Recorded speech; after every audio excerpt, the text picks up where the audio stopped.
Hello, my name is Anthony Rodriguez, and I'm gonna tell you about my stock market experience.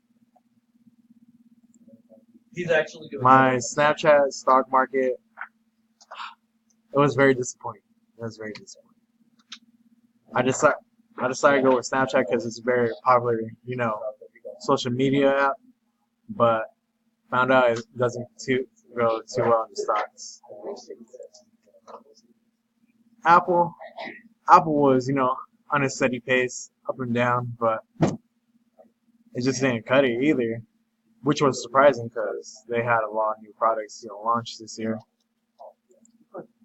Facebook, on the other hand, it it did well. It did like better than I expected. Like I can't believe I actually gained money from Facebook, and all of them, like Facebook was the largest, income.